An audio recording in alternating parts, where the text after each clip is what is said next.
너 커서 뭐 될래? 크면 뭐하니?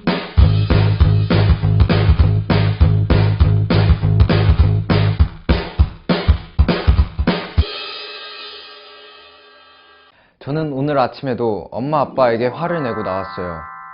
아침부터 부모님께 불편한 말을 그냥 막 쏘아내는 저를 보던 부모님의 실망스러운 눈빛도 기억나고, 한편으로는 매일 똑같은 잔소리만 하는 것 같아 듣기 싫고, 요즘 뭔지 모르게 힘든 제 마음을 이해해주지 않는 부모님이 미웠어요. 요즘 전 좀 그래요. 친구들과 막 떠들다가도 외롭기도 하고, 그런데 혼자 있고 싶을 때도 있어요. 공부도 잘할 수 있을 것 같다가도 하나도 하기 싫고 일도 눈에 안 들어와요. 사람이 동시에 이렇게 다른 마음이 생길 수가 있나요? 제 속에 제가 너무 많은가요? 그래서 뭔가 해도 잘 안 될 것 같은 불안감도 들고, 가족이나 친구들, 선생님까지 모두 저를 보는 시선이 실망감에 가득한 것 같고, 뭐가 문제인지 왜 그런지도 모르겠어요. 진로요? 이런 제가 뭘 할 수 있을까요?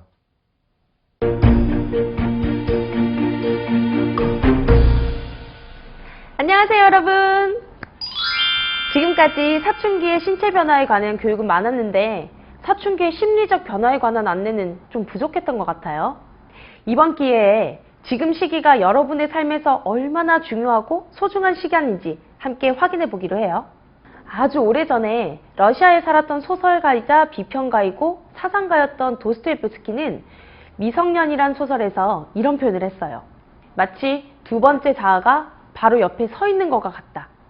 하나는 분별 있고 이성 있는 자아, 다른 하나는 꼴통짓을 저지르지 않고서는 못 베기는, 그렇지만 가끔은 너무 재미난 자아다. 소설의 표현에 공감하시나요? 꽤 괜찮은 나와 결과를 알 수 없는 다양한 시도를 해보고 싶은 모험가인 내가 내 속에 동시에 살고 있는 시기가 바로 미성년 시기인데요. 미성년, 법률적으로 성인이 되기 전 상태를 말하지만 실제로는 아이도 아니고 그렇다고 성인과도 다른 삶의 한 단계로 일반적으로 청소년기라고 많이 표현하죠.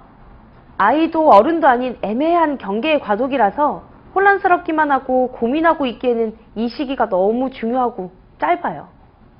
왜냐하면 이 시기가 지나면 바로 성인이 되기 때문에 우리는 준비해야 될 것이 많거든요. 그래서 좀 더 멋진 표현으로 바꾸면 청소년기는 지식을 쌓고 또래 집단과의 사교와 교류를 통해서 성숙되고 기능적인 성인이 될 준비를 하는 단계라고 말할 수 있어요. 사춘기를 포함한 청소년기에는 개인이 사회적으로나 문화적으로 다양한 경험을 통해서 자아를 발견하게 돼요. 그리고 그에 따른 자신감과 인생의 목표를 구축해서 성인이 될 미래의 청사진을 구성하는 인생의 과도기이자 중대한 형성기라고 말할 수 있어요. 그리고 그러한 모든 것의 기본에는 자신을 가치 있게 생각하고 원하는 것을 이루어갈 수 있다는 믿음인 자아 존중감이 있죠. 청소년기에 해야 하는 일을 구체적으로 살펴보면 먼저 급격한 신체 변화에 적응하고 학교 공부를 물론 해야겠죠. 그리고 학교 생활을 하면서 친구들과의 관계를 잘 유지하는 법도 배워야 됩니다. 집에서는 부모님으로부터의 심리적 독립을 차근차근히 해나가야 되고요. 마지막으로 나는 누구인가, 어떻게 살 것인가 등의 생각을 통해 자아 정체감도 형성하기 등이 있어요. 와, 청소년기에는 정말 많은 것을 해야 하는 시기네요. 최근에는 청소년기의 의미에 대한 새로운 해석도 등장하고 있어요. 청소년 문화가 사회에 미치는 영향에 관한 이야기예요. 청소년들이 자신들만의 독특한 방식으로 세상에 적응하고 그들의 문화를 형성하고 있고, 그런 문화가 성인들의 문화에 영향을 주기도 한다는 의견인데요. 실제로 청소년들의 경제생활과 문화생활이 사회 전반에 영향을 미치고 있죠. 아주 쉬운 예로 아이돌에 대한 팬 문화가 성인들에게 영향을 미친 경우가 있고, 그 외에 패션이나 핸드폰과 관련된 소비 문화는 사회의 경제 구조에 영향을 미치고 있어요. 그리고 여러분 세대가 형성한 문화는 이전의 세대가 그랬듯이 여러분이 성인이 돼서 다른 문화와 경제를 주도할 때 다양한 모습으로 표현되겠죠. 그 긍정적인 모습이 벌써 기대가 되는데요. 여러분은 수동적으로 성인이 되기 위한 준비만 하는 세대가 아니라 스스로 자신의 미래를 만들어가는 중이라는 것, 이제 자신 있게 말할 수 있겠죠? 그러니까 청소년 시기를 어떻게 보느냐에 따라서 여러분의 삶의 방향이 결정되고 청소년기의 경험이 성인이 되었을 때 성장의 발판이 될 수도 있다는 점 꼭 기억하면서 하루하루를 즐겁고 또 적극적으로 지내길 바랍니다.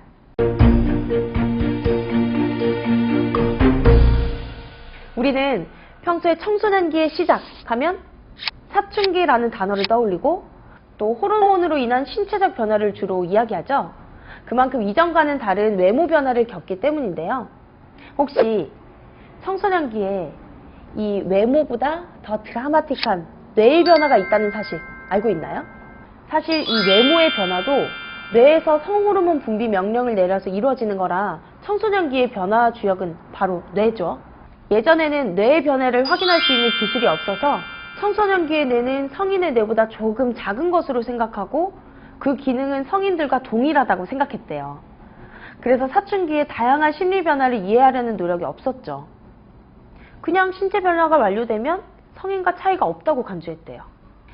그러나 최근에는 과학기술의 발달로 뇌의 변화를 관찰할 수 있게 되면서 사춘기의 모습을 제대로 이해할 수 있게 되었어요. 정리하면 사춘기에 여러분이 경험하는 좌절, 갑작스러운 화, 외로움, 모험이나 성에 대한 강한 호기심과 충동, 이 불안감 등은 모두 뇌의 변화로 인해 발생하는 거예요.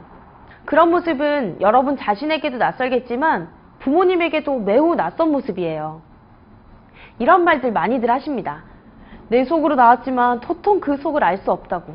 그럼 도대체 뇌가 어떻게 변화하기에 여러분을 힘들게 하고 낯설어 보이게 하는지 확인 한번 해볼게요.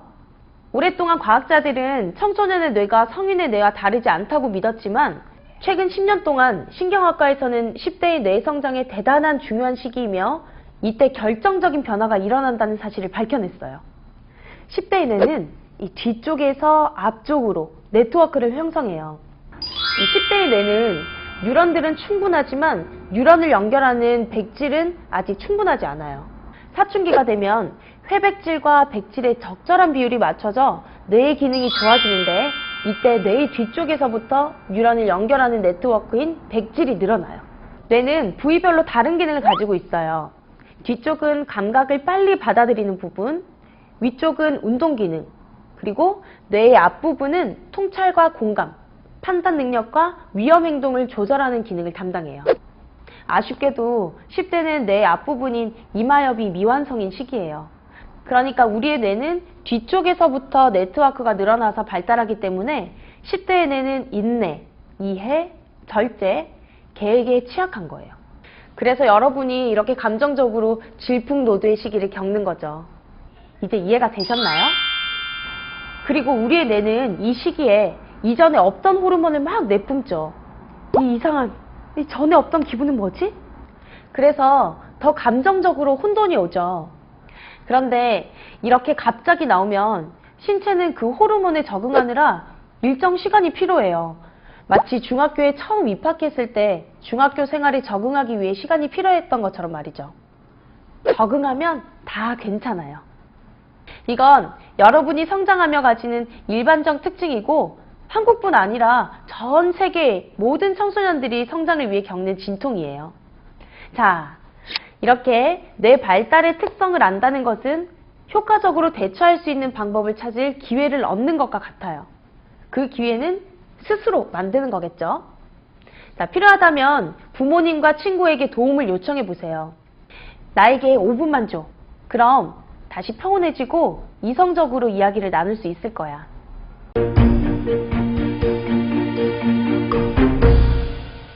이 질문에 대한 답은 제가 청소년기로 다시 돌아간다면 어떻게 하고 싶은지에 대한 생각을 정리해서 알려줄게요.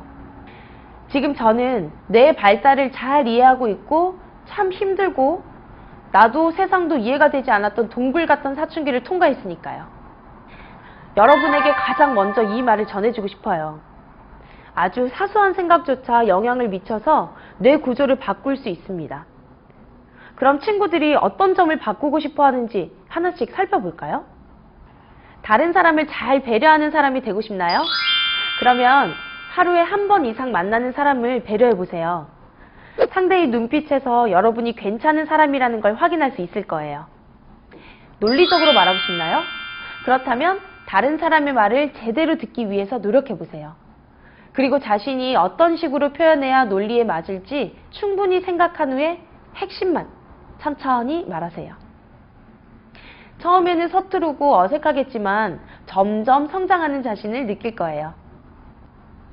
같은 실수를 반복하는 내 모습을 바꾸고 싶나요? 그 부분을 보완하고 싶다면 일기를 써보세요. 다시 그런 상황이 온다면 어떻게 하는 것이 좋을지 정리하면 뇌는 그것을 기억, 즉 네트워크를 연결할 거예요. 이때 내가 왜 그랬지? 하면서 자책하는 표현보다는 그때의 감정, 마음, 선택 등을 차분히 객관적으로 쓰면 행동 변화에 많은 도움이 될 거예요. 자, 그럼 이번에는 괜찮은 어른이 되기 위해서도 몇 가지 팁을 드릴게요. 먼저 운동을 시작해 보세요. 운동을 하면 뇌에 공급되는 산소량이 늘어나서 뇌의 활동을 활발하게 만들어요. 당연히 발달에도 도움이 되고 성적 향상에도 도움이 되겠죠. 특히 막 숨이 찰 만큼의 운동은 만족감을 느끼게 하는 호르몬을 분비해서 스트레스를 날려버려요. 그리고 독서를 많이 하세요. 독서는 이마엽의 발달에 아주 좋은 활동이에요. 재밌고 가벼운 책도 좋지만 권장도서도 틈틈이 읽으며 사람과 세상을 이해하기 위해서 조금 고민을 해보세요. 그러면 이마엽의 발달이 빨라지고 현명한 사람이 되는데 도움이 될 거예요. 대화를 시작해보세요. 혼자만의 세계에 있는 시간을 조금 줄여서 부모님, 동생, 친구, 선생님과 대화를 한번 시작해보세요. 깊은 속 이야기를 하지 않아도 괜찮아요. 하루를 잘 보냈는지 물어보고 건강하고 즐거운 하루를 보내라고 문자를 보내보세요. 여러분이 세상 속에 있다는 것, 여러분과 연결된 사람들이 있다는 것을 확인하면서 세상 속에 여러분의 모습을 만들어갈 수 있을 거예요. 매력적인 쿨함을 가져보세요. 누구나 살아가면서 문제가 생기면 스트레스를 받아요. 다만 받아들이는 방식이 다 다를 뿐이죠. 그럼 스트레스를 받는 일이 생길 때마다 스트레스 받아라고 소리내서 말하고 감정 폭발시키기 전에 일단 분류를 해보세요. 이 문제가 내가 노력해서 해결할 수 있는지 없는지 잘 생각해 보세요. 해결할 수 있는 문제라면 스트레스 수치가 높을 때 스트레스 받아 이렇게 말해보세요. 그리고 이어서 빨리 해결하고 즐거운 일을 해야지 라고 말해보세요.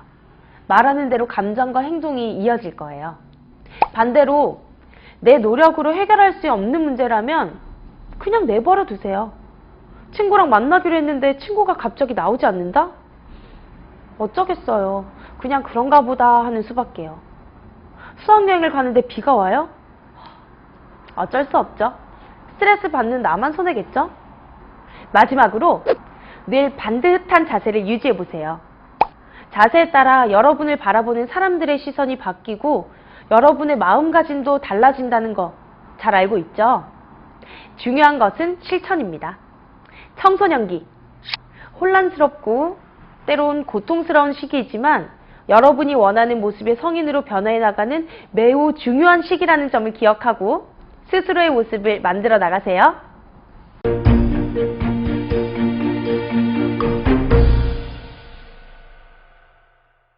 청소년기는 성인이 되기 위한 청사진을 마련하는 중요한 시기로 성인으로 살아가는 데 필요한 지식, 기술을 익히고 사회관계를 형성하고 유지하는 기술도 익혀야 합니다. 그리고 가장 중요한 내가 누구인가, 어떤 삶을 살고 싶은가에 대한 생각을 정리한 자아 정체성 확립을 해야 하죠. 그러나 그 과정은 마음먹은 대로 쉽게 이루어지지 않는데요.